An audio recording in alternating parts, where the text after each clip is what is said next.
बताया कि बताइए ये भीमकुंड इतना ऐतिहासिक जगह है और इसके अंदर इतनी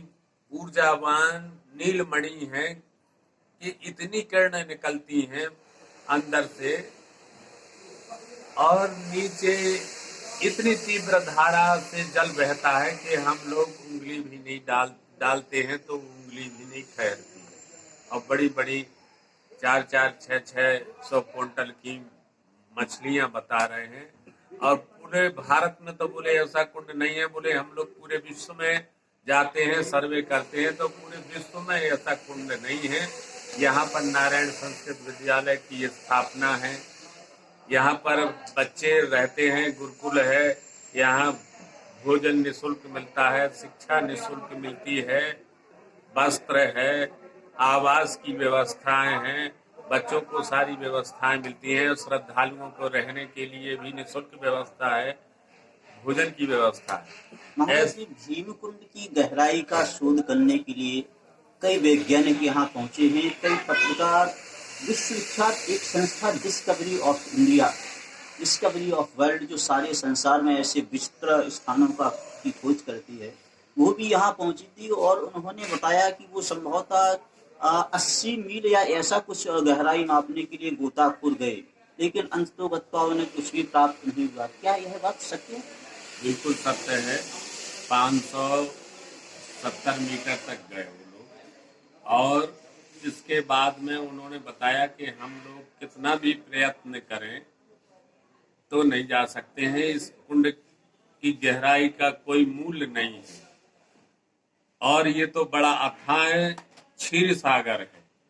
महाराज जी, इसे क्षीर सागर कहा जाता है और ऐसा बताया जाता है कि सन 2004 में जब तमिलनाडु में विनाशकारी सुनामी आपदा आई थी तो उस समय यहाँ भी 15-15 मीटर ऊंची धाराएं उठी थी, लहरें। क्या यह सही है?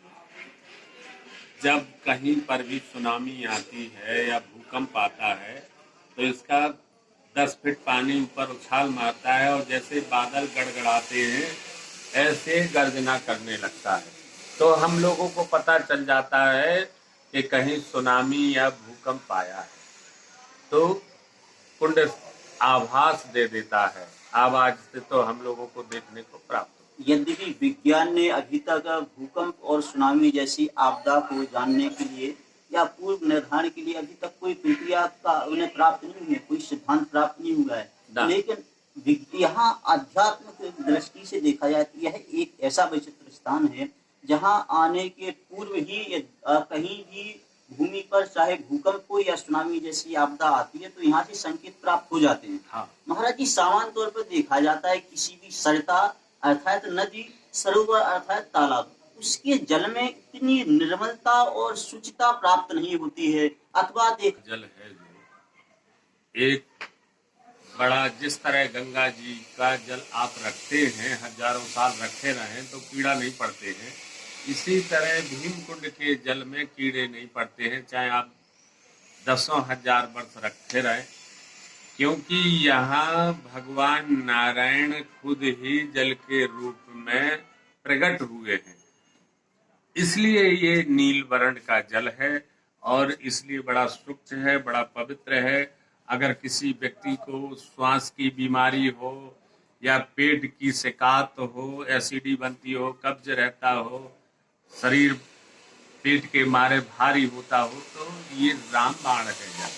औषधि के रूप में है। महाराज जी,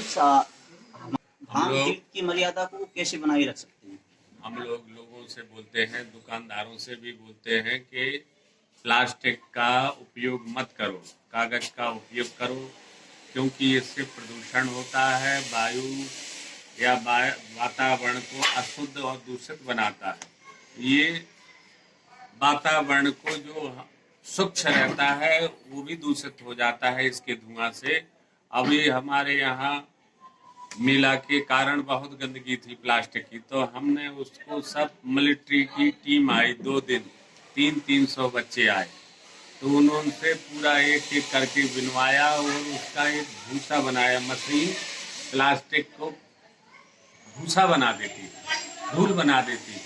अधूरा। एक शब्द और आजकल बदलते हुए परिवेश में गढ़ा जा सकता है भाषाविदों के द्वारा। एक शब्द तीर्थाटन, एक है पर्यटन, और उसके ये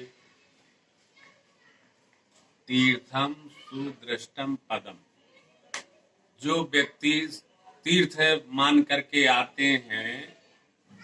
तो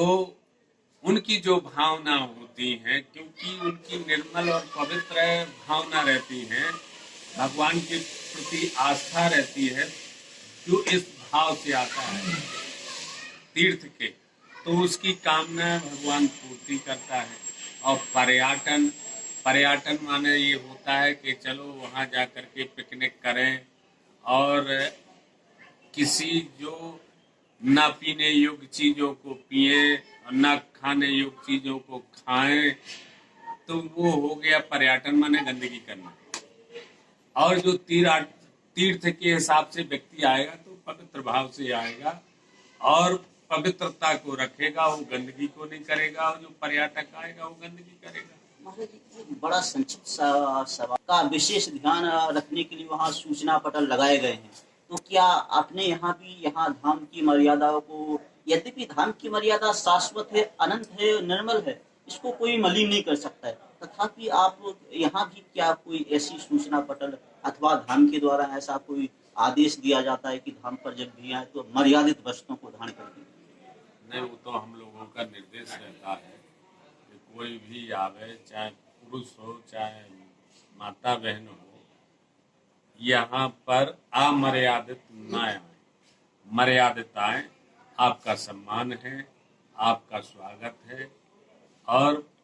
मर्यादा से आते हैं तो स्थान की मर्यादा रहती है, उनकी भी मर्यादा रहती है। महाराज जी, दंड उत्कलन, एक बार बहुत समय ले लो आप तो।